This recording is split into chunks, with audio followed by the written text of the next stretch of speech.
Irmãos, boa tarde. É um prazer estar aqui com vocês nesta tarde e tratar desse assunto. É um assunto muito interessante, porque ele é sequência do que nós estamos vendo, baseados em um livro que fala sobre sexo, namoro e relacionamentos.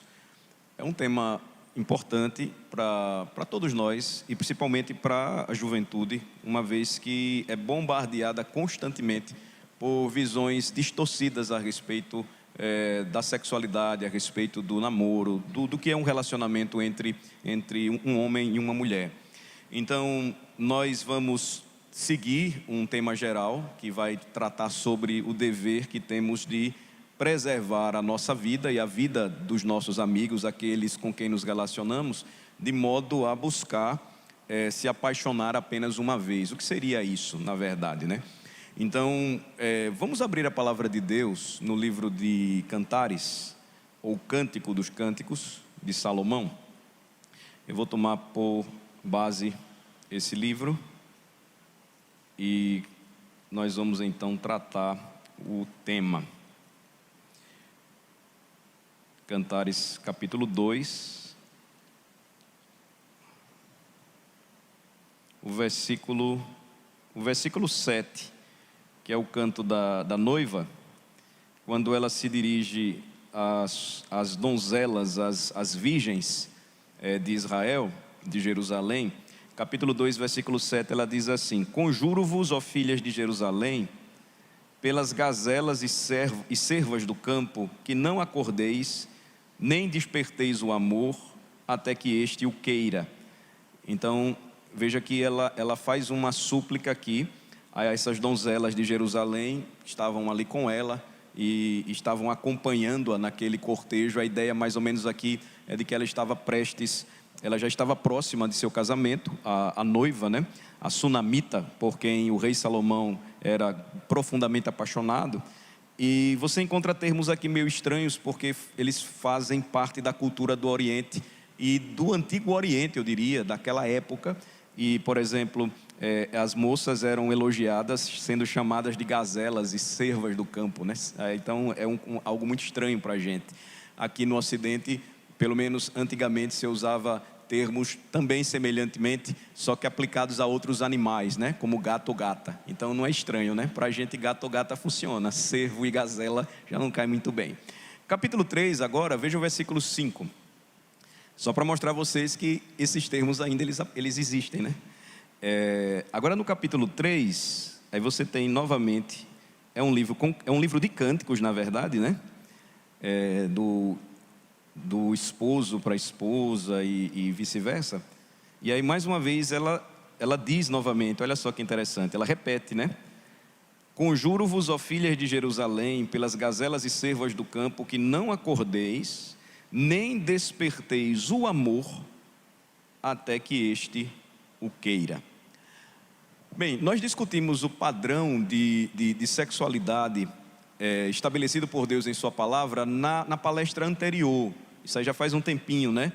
E essa certamente incomodou bastante o sexo masculino.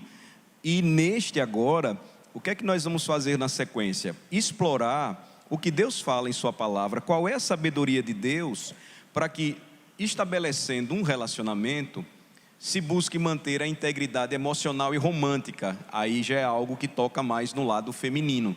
Os homens, eles têm um motor que funciona, porque Deus o criou assim. O homem, esse motor é funcionado por um combustível que Deus deu como um dom, que é o sexo. A sexualidade move o homem a construir, a perseguir um alvo, a estabelecer aldeias, povoados, cidades, estados e nações. Quantas histórias nós não temos por conta de motivações que levaram os homens a conquistar uma donzela? Helena de Troia, por exemplo. Vocês conhecem a história. E tantas outras, ou o divórcio de um rei como Henrique VIII, porque ele queria se casar novamente. Então, independentemente da motivação, você vai encontrar sempre no coração do homem, eu me refiro ao sexo masculino, esse combustível que o move, que faz com que as engrenagens do seu motor funcionem, que é a sexualidade, o dom do sexo. Isso também funciona com o lado feminino. mas é muito mais sensível o lado feminino à parte emocional e romântica do relacionamento, embora isso exista em ambos. Então, longe de pensar assim, são homens mais velhos, como o pastor aqui, o presbítero Augusto, que estão querendo jogar terra nos seus sonhos, ou um balde de água fria nos relacionamentos que vocês buscam, de forma nenhuma. O nosso interesse aqui é mostrar uma visão claramente bíblica a respeito de que nós precisamos buscar, tomar decisões e fazer escolhas sábias sobre como e quando devemos entregar o nosso coração para outra pessoa. Quando uma moça vai tomar essa decisão, ou quando um rapaz também vai fazer, ou como e quando conquistar o coração de outra pessoa. Porque se nós não pensarmos assim, nós vamos usar a nossa sexualidade da forma errada, buscando alcançar objetivos apenas egoístas ou objetivos que não glorifiquem a Deus. Então, para viver de acordo com o ideal de Deus, qual seria o conselho sábio que Deus nos dá para que nós busquemos estabelecer relacionamentos saudáveis? Rapazes e moças que buscam um futuro casamento, sem que Deus seja desonrado e também o meu próximo sofra com isso. Você olha para a Escritura então, e o que é que você vai perceber? A Escritura, a palavra de Deus, nos ensina que nós devemos guardar o nosso coração, não devemos despertar o amor romântico em nós mesmos ou em outra pessoa, até que nós encontremos a consumação legítima para isso. Em outras palavras, até que o meu objetivo esteja sendo claro no seguinte ponto: eu estou construindo um relacionamento e estou prestes a me casar.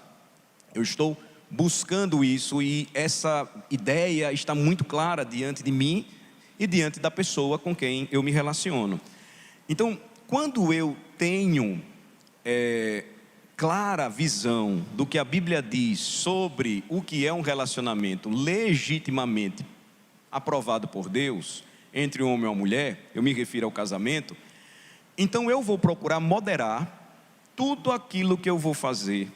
Eu vou saber a diferença entre fazer uma escolha sábia e piedosa no tocante aos relacionamentos que vou procurar estabelecer, como também moderar e controlar as chamadas paixões românticas.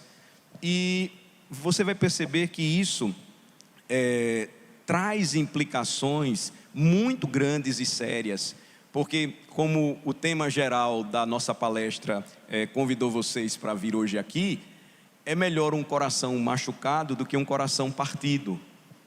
É melhor que emocionalmente você se entristeça porque um relacionamento começou, mas não terminou bem e precisou ser desfeito, mas ninguém foi ferido, do que nós queimarmos etapas e defraudarmos alguém e depois carregarmos marcas em nossa vida e deixarmos marcas também na vida daquele com quem um dia nós tivemos um relacionamento. E aí você vai ver, observe em Cantares, eu espero que você tenha deixado aí a Bíblia aberta, as lições que a noiva de Salomão, por inspiração divina, deixou para a gente. O livro de Cantares é um livro do Antigo Testamento curioso. Por que razão? Muitos questionaram a validade desse livro no Antigo Testamento, porque claramente é um livro romântico. Ele fala sobre, é uma espécie de cântico diário, romântico, entre o rei Salomão e Sunamita, a sua noiva com quem ele estava prestes a casar.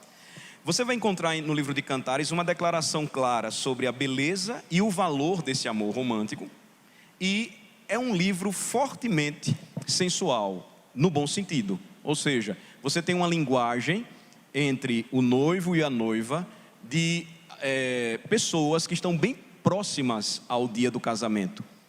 Então, muita gente questiona, mas será que esse livro deveria estar aqui? Ele não tem, parece nada de espiritual para nos ensinar, quando na verdade tem muito sim. Como eu já falei em palestras anteriores, Deus nos criou assim. como somos. Ele nos criou à sua imagem e semelhança, e Ele nos dotou para que o seu propósito fosse cumprido, de sexualidade, de sentimentos, de que pudéssemos ter um dia interesse, atração e desenvolver um relacionamento com vistas a um amor romântico futuramente, e nos casássemos, enfim. Então foi Deus quem nos criou assim. Isso não é invenção dos homens, é um ideal divino. Por isso você tem o livro de Cantares, ou Cântico dos Cânticos, preservado na Bíblia, para a nossa instrução, para a nossa orientação. Então, veja que muito do imaginário do livro parece estranho para nós, mas, embora você encontre essa linguagem, como eu falei, olhos como de pomba, Salomão diz para a sunamita, né? Ela chama as virgens de Jerusalém de gazelas. Você vai perceber nas entrelinhas verdades muito importantes sobre o momento e o contexto imediato para que esse desejo romântico ele seja liberado. Todos nós sentimos isso, mas existe um momento certo para que a gente o libere. Olhem novamente para os versículos de abertura do 2º capítulo, eles são muito úteis. Veja que a linguagem apaixonada que a noiva de Salomão ela usa, ela descreve o seu desejo por seu marido. Veja aí o capítulo 2 a partir do versículo 3. Eu vou até do 3 ao 7. Eu vou ler numa versão aqui diferente, tá certo? Você acompanha aí. Como uma macieira entre as árvores da floresta, é o meu amado entre os jovens. Tenho prazer em sentar-me à sua sombra. O seu fruto é doce ao meu paladar. Revela que ela tinha desejo por ele. Desejo como uma mulher por um homem.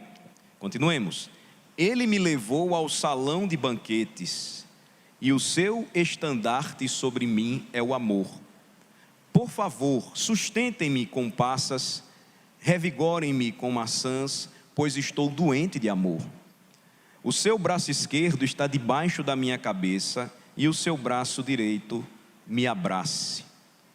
Mulheres de Jerusalém, eu as faço jurar, pelas gazelas e pelas corças do campo, não despertem, nem provoquem o amor, enquanto ele não quiser. Essa é uma outra versão, a versão da NVI, a nova versão internacional. Ela oferece para nós uma outra possibilidade de ler o texto, bem interessante. Veja o contexto da passagem. Ele se foca na noiva e na consumação de seu relacionamento com o rei de Israel, Salomão. Aparentemente sendo a véspera do casamento, como é que ela se descreve? Ela está doente de amor. Veja a linguagem que ela usa, a ponto de precisar ser fortalecida com alimento. Ela está assim, ela está desejando tanto casar-se com ele, que ela usa a expressão que ela está doente de amor. Ela está claramente desfalecendo, mas ela tem prazer no que ela está sentindo.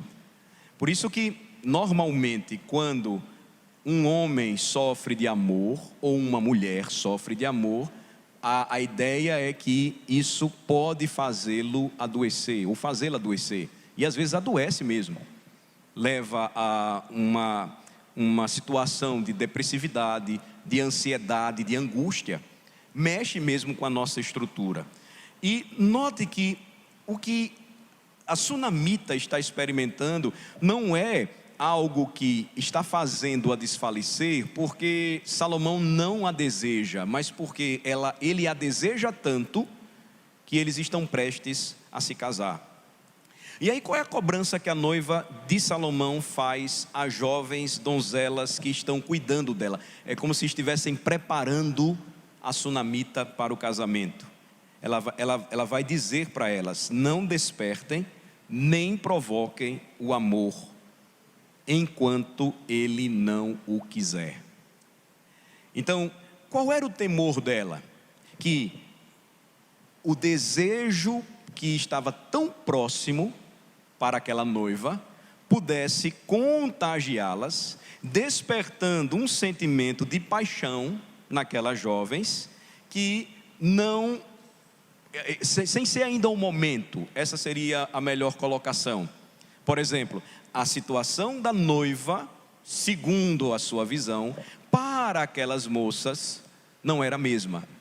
Isso ainda aconteceria com ela, mas ela tem uma preocupação de que o que ela estava sentindo não as contagiasse, a ponto de despertar no coração delas paixões românticas, enquanto o amor ainda não quisesse que isso acontecesse.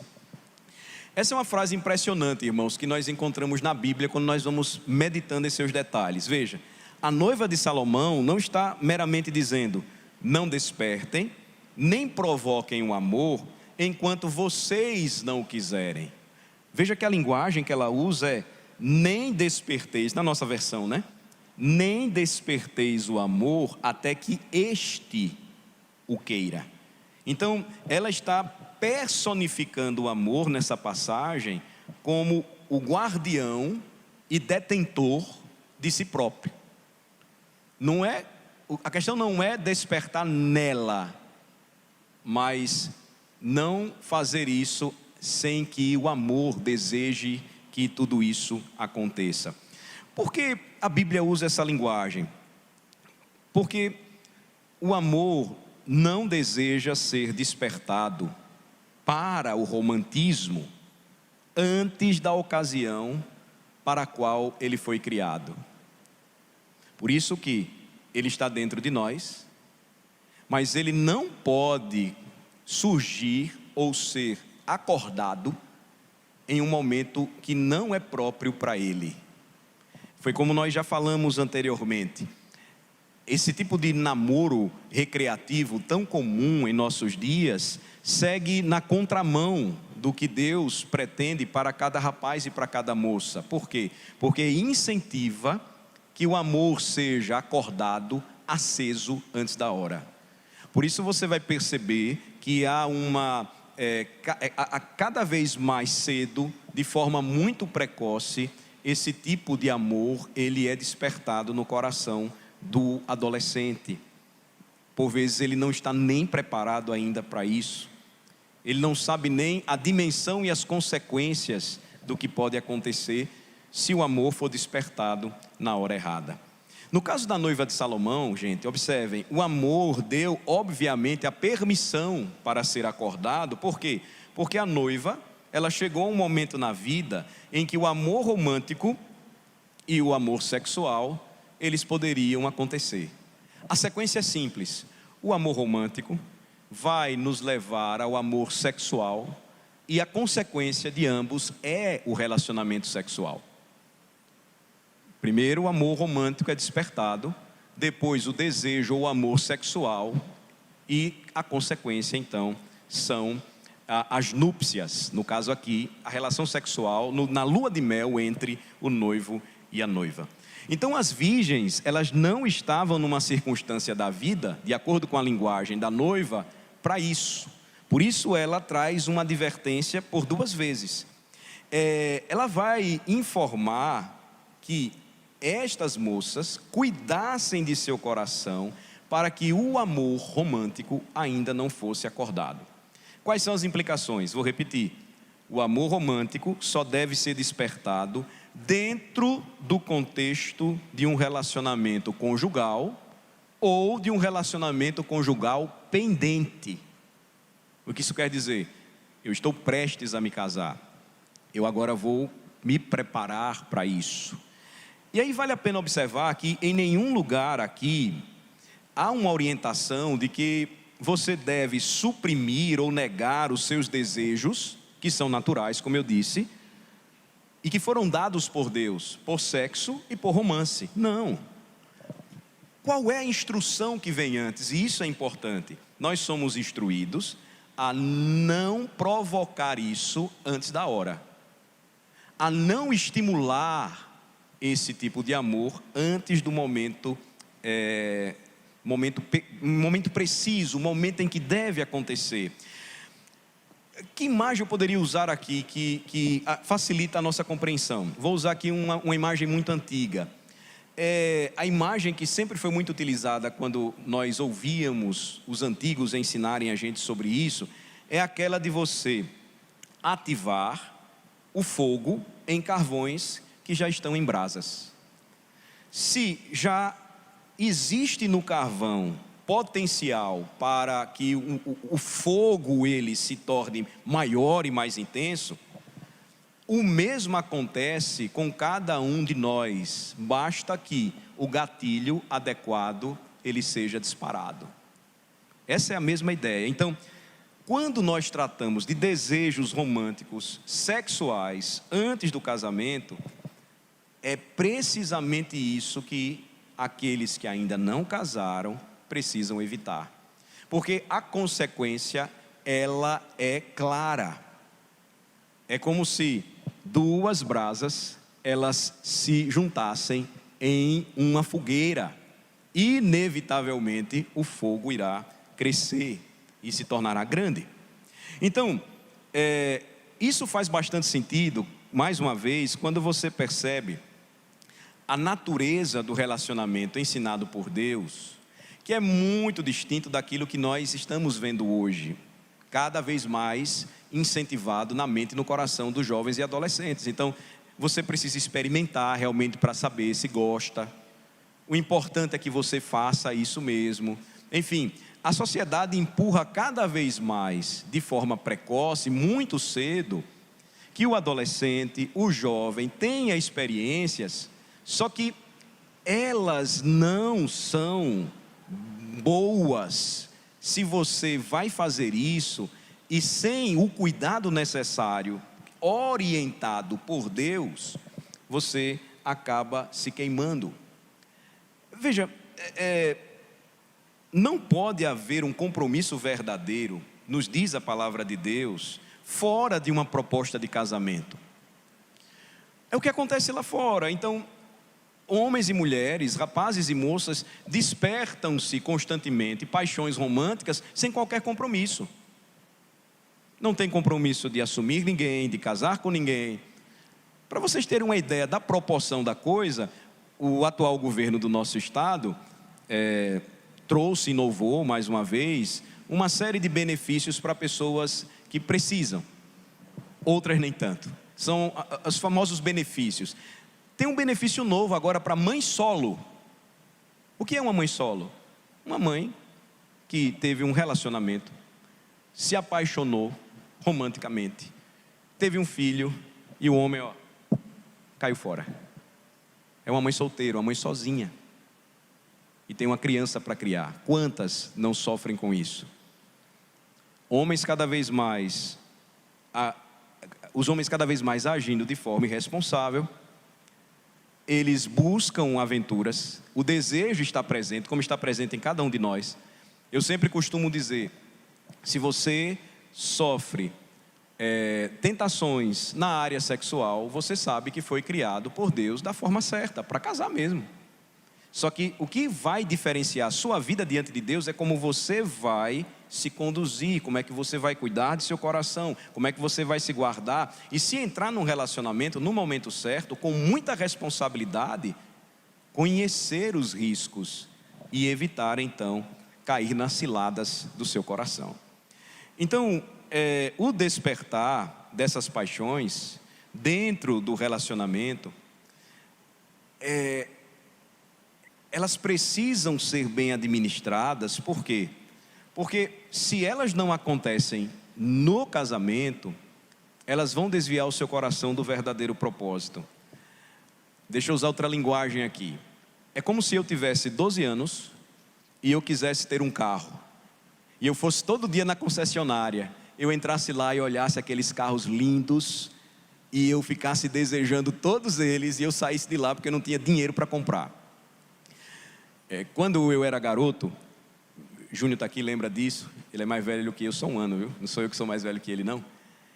Meu pai fazia assinatura de uma revista, era muito famosa naquela época, chamada Quatro Rodas, e vinham os principais modelos dos carros que chegavam no Brasil, e nós ficávamos lendo aquilo e vendo, e conhecíamos todos os tipos de carros, e tinha os testes de aceleração, qual era o mais rápido, qual era o melhor, enfim, até que um dia meu pai parou de assinar, porque a gente pensava tanto naquilo, e ele dizia, olha, vocês estão vendo sempre, eu também dou uma olhada, mas eu não vou comprar nenhum deles, eu não vou parar de assinar essa revista. Então, Quando você queima etapas, é como se você gastasse todos os finais de semana numa concessionária, sem você ter nenhum dinheiro no bolso para comprar o carro, porque você só tinha apenas 12 anos. A questão então, irmãos, ela é muito simples. Nós não podemos nos comprometer de forma romântica ou sexual em um relacionamento que não esteja explicitamente se movendo para o casamento. Por isso que todo jovem e moça cristãos só podem iniciar um relacionamento com esse objetivo. O que é que nós estamos querendo? À luz da palavra de Deus, nós devemos visar o casamento. Se você cuidar de seu coração e também a pessoa com quem você está, o que é que vai acontecer se na jornada alguma questão não bater bem, não der certo? Vou usar o exemplo aqui que eu citei no domingo rapidamente. Tem o Gabriel aqui, querido irmão. Gabriel é batista. Aí tem uma moça presbiteriana aí. Suponhamos que ela se interesse por Gabriel. E aí vão começar a conversar, vão desenvolver um relacionamento cristão. Vai chegar num ponto que ambos sendo cristãos vão ter divergências doutrinárias. Ou poderá estar certa. Se não der certo, cada um segue o seu caminho. Emocionalmente, poderão ficar tristes, poderão sentir um pouco, mas não vão ficar machucados. Por quê? Porque se respeitaram. Essa é a grande questão que a gente precisa avaliar sempre.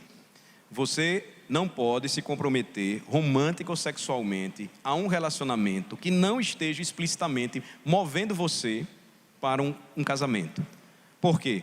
Porque isso seria tolice à luz da palavra de Deus, como também moralmente isso seria irresponsável.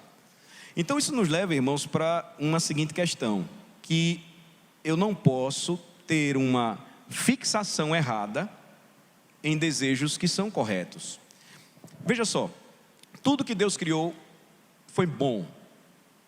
Satanás é que tenta distorcer aquilo que é bom, trazendo algo ruim.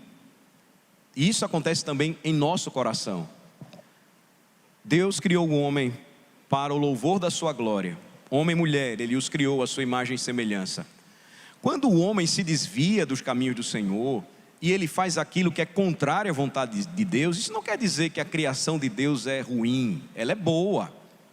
O pecado é quem torna, que torna tudo mal.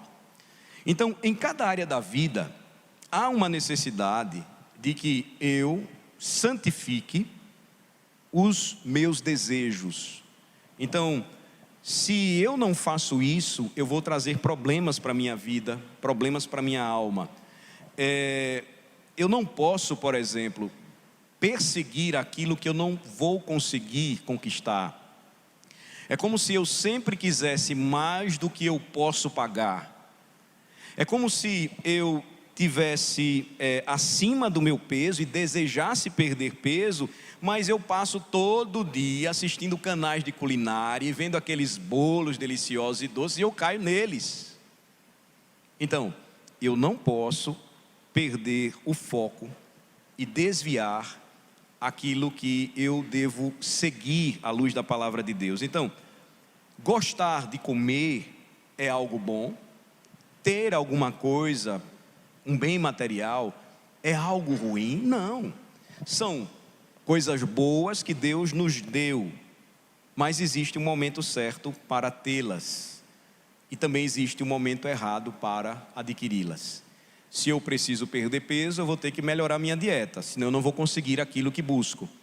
Se eu desejo algo e não posso adquirir, eu posso me enrolar tentando comprar algo que não posso pagar só porque eu desejo, ou seja, algo bom vai se tornar ruim para a minha vida. Gente, o mesmo vale para as nossas paixões românticas.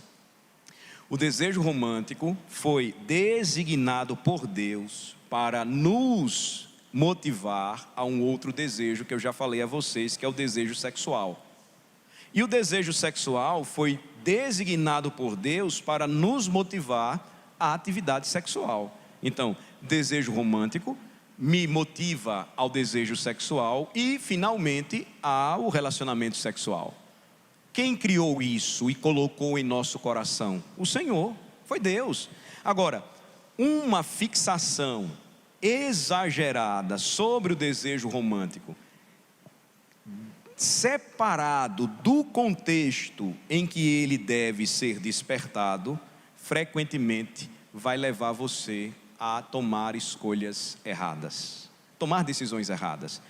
O homem que busca, por exemplo, viver neste mundo de forma casta, mas tem envolvimento e romance com cada mulher com que se envolve, ele vai entrar em contradição. Ele não vai conseguir viver uma vida casta.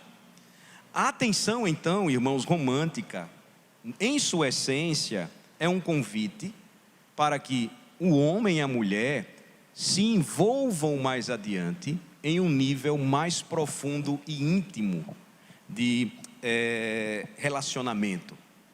E aí, por isso, eu repito, isso não pode acontecer antes da hora. Não pode haver dúvida de que a atenção romântica, por sua própria natureza, vai buscar a intimidade sexual. Talvez você nunca tenha pensado assim, mas essa é a verdade. O desdobramento termina aí. Quando um homem tem um romance com uma mulher, o que é que acontece? Ele está buscando acesso específico que ela tem reservado em seu coração apenas para quem ela ama. Então você não pode ultrapassar isso. Isso precisa ser desenvolvido, construído. Qual é o fim natural? Se um homem, um jovem rapaz, busca um romance com uma moça, tentando conquistar o seu coração, qual é a consequência final no casamento? O relacionamento sexual. Por isso que o que ocorre em nossos dias é, infelizmente, uma verdadeira distorção do projeto de Deus para a sexualidade do homem e da mulher. Então, não há nenhum problema que um homem namore uma moça visando no futuro a intimidade sexual. É o que nós vamos estudar na próxima oportunidade que tivermos.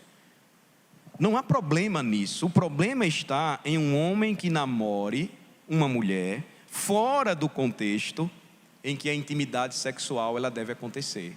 É o que infelizmente ocorre bastante. Infelizmente nós estamos cada vez mais percebendo isso dentro das igrejas de Cristo.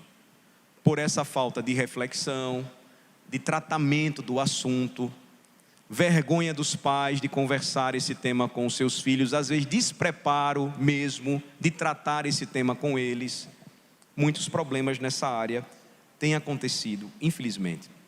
Então, mais uma vez, a tentativa não é dizer, olha, que a sua vida seja cinza, nublada, chata, que o nosso propósito seja trazer isso para vocês. Não.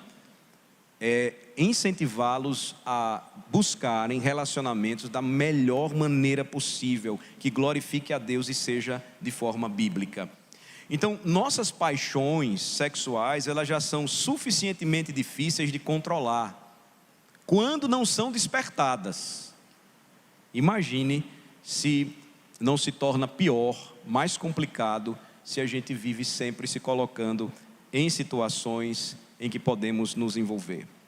O romance, então, gente, é algo maravilhoso quando dentro do contexto conjugal. Ele deve caminhar para isso. Veja a linguagem da sunamita. Ela estava prestes a se entregar apaixonadamente para o seu marido. Mas quando o romance está desconectado da trajetória do casamento, o que é que vai acontecer? Uma preocupação excessiva com o namoro tende a levar o jovem a caminhos que ainda não está preparado para trilhar. Na verdade, as implicações são claras sobre a forma como conduzimos um relacionamento antes do casamento. E isso é algo que também a gente vai tratar num próximo momento, uma próxima oportunidade que a gente tiver juntos. Mas os namoros contemporâneos dos dias de hoje, infelizmente, isso é uma constatação, eles não ajudam o jovem a guardar o seu coração. Eu não estou me referindo a qualquer tipo de namoro, eu estou me referindo à visão de namoro que se desenvolve hoje, onde determinadas intimidades, contatos, eles só deveriam acontecer no ato do relacionamento entre um marido e uma mulher. Qual é a consequência? Lembre-se das brasas que se atiçam. É inevitável, é inevitável, é inevitável. Nós estamos aqui sendo claros para vocês. O que é que se desperta em um homem e uma mulher que foram criados para isso, se eles queimam etapas? Eles vão ser despertos antes do momento para algo que só deveria acontecer na hora certa. Então, essa preocupação com o romance empurra de forma sutil, mas de forma frequentemente não tão sutil assim, o relacionamento de um jovem e uma moça para a intimidade sexual. Se não cuidarem de seu coração, é o que vai acontecer. Então, é evitar ao máximo, é desenvolver durante esse tempo aquele momento tão importante para você conhecer a pessoa com quem você está assumindo um compromisso, e os dois estão pensando no futuro em se casar. É conhecer o caráter da pessoa, saber se ela é temente a Deus, saber quais são os seus sonhos, os seus projetos, os seus desejos. Isso é importante. Às vezes nós não paramos para pensar nisso, e o que é que acontece? Os corações acabam se partindo. Um amor não correspondido pode ser uma parte inevitável da vida. Quem nunca sofreu por amor? Mas um coração machucado é melhor, repito, do que um coração partido.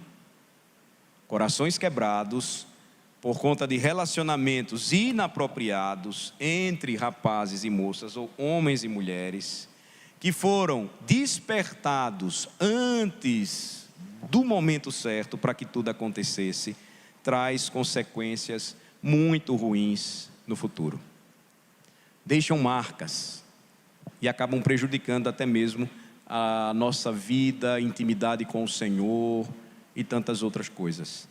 Então, muitos relacionamentos de namoro são pouco mais que um envolvimento romântico em que um homem convida uma mulher a dar o seu coração e muitas vezes o seu corpo, sem ter em momento algum firmado qualquer compromisso real com esta moça e sem ter nenhuma ideia real de seus planos a longo prazo para um relacionamento. É apenas atração física e carnal, de forma irresponsável e com consequências tragicamente horríveis. E aqui eu estou sendo bastante realista, porque nós não tivemos no passado a oportunidade que vocês estão tendo de receber orientação da forma como vocês estão recebendo, e isso é importante. Nós também, aqui os mais velhos, já fomos jovens e já nos apaixonamos uma vez, e não devemos ser aqueles que reprimem os sentimentos românticos, ou que sentir atração por alguém do sexo oposto é pecado. Não, é algo saudável, mas que tudo isso seja vivido da forma certa. Veja que a cobrança feita, repito, pela noiva de Salomão, é que deliberadamente busquemos evitar, fora do casamento, fazer aquilo que explicitamente vai despertar antes da hora o desejo sexual. Por isso que os pais precisam conversar com os filhos sobre esse assunto, a igreja precisa oferecer instrução e falar abertamente sobre o tema, dizer que é natural sentir atração por uma pessoa que você vê como um futuro cônjuge em potencial, não há problema nenhum nisso, isso é muito bom e deve acontecer em nosso meio. Mas sentir uma atração e abanar essa atração até as chamas da paixão são duas coisas diferentes. Uma coisa é você sentir, outra coisa é você buscar fazer com que tudo isso queime. E se queimar, a coisa pode terminar de uma forma ruim. Então, qual é a decisão melhor? Corações partidos, como vemos infelizmente tantos hoje nas igrejas, não precisam ser um elemento padrão nos relacionamentos pré-conjugais, antes do casamento. A verdade é que nenhum relacionamento pode ser totalmente livre de dificuldades ou de dores de cabeça, mas dói menos quando você percebe que um relacionamento não está dando certo e ele não saiu apenas do essencialmente amor platônico e não se tornou um amor profundamente romântico. É melhor, por exemplo, às vezes que um rapaz goste de uma moça e ele sofra sem ter nem coragem de falar com ela, do que ele ter se envolvido de uma forma errada e ter marcado a sua alma e marcado também a ela. Qual é a conclusão de tudo isso para a gente encerrar? Por trás de tudo que nós acabamos de pensar aqui, há uma necessidade responsável de refletirmos a imagem de Cristo em nossos relacionamentos. Ou seja, o amor romântico, que conduz ao amor sexual e culmina na intimidade sexual, deve acontecer somente no relacionamento que reflete perfeitamente o que Cristo é para o seu povo, para a sua igreja. Veja que quando nós fazemos isso, quando um rapaz, ele então se aproxima de uma moça de forma romântica, ou essa moça entrega o seu coração a um homem antes do casamento, o que acontece é a pintura confusa do relacionamento de Cristo com a sua noiva, porque Cristo não age assim.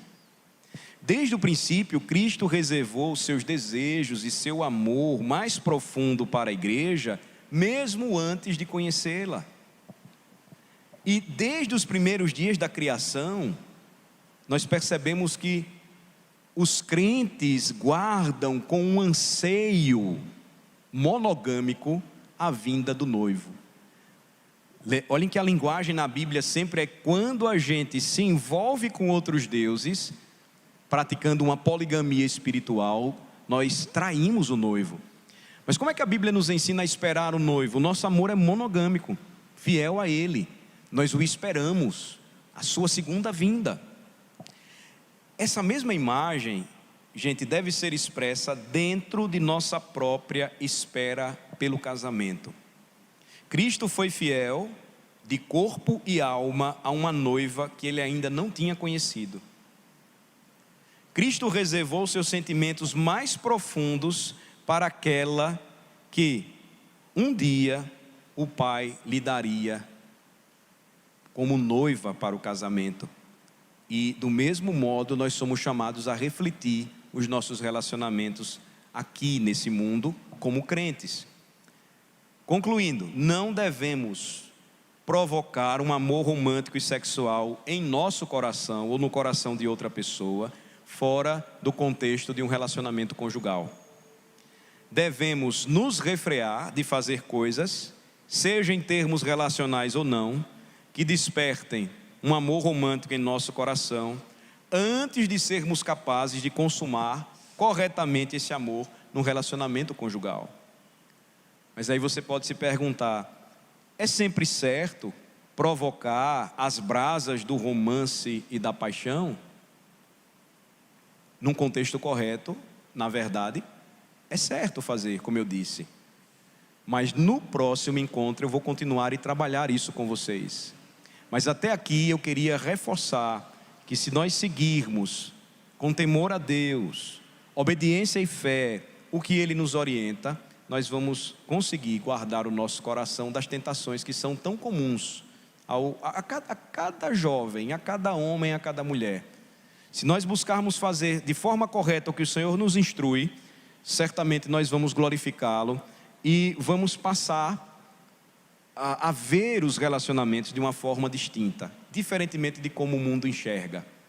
Pode até acontecer, repito, de um relacionamento não ir à frente, não dar certo, mas nós não vamos ficar com corações partidos, no mínimo machucados, vamos sofrer um pouco, mas, como diz a Bíblia, tudo passa, exceto a palavra de Deus, que permanece eternamente.